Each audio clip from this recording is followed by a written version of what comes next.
Di sini aku berdiri di tempat di mana kau takkan pernah bisa melihatku. Kau berada di kejauhan, aku tak bisa melihatmu. Kita berpijak di bumi yang sama, di bawah langit yang sedang mendung, menantikan hadirnya hujan agar pelangi bisa datang. Malam, cepatlah kau datang. Ingin ku sampaikan rindu lewat bintang yang sama-sama kita tatap.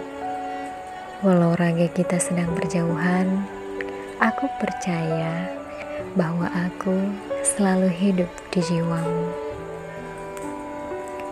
Hari ini impianku sederhana. Ku gantungkan di langit, ku titipkan lewat udara yang kau hirup.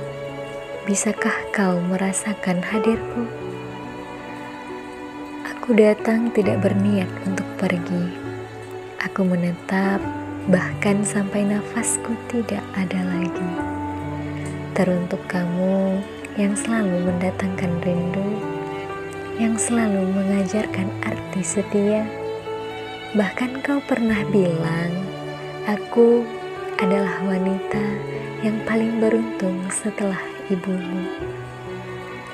Setelah lama ku menunggu, aku yakin kau akan menjemput, entah itu di tengah perjalanan ataupun di akhir cerita.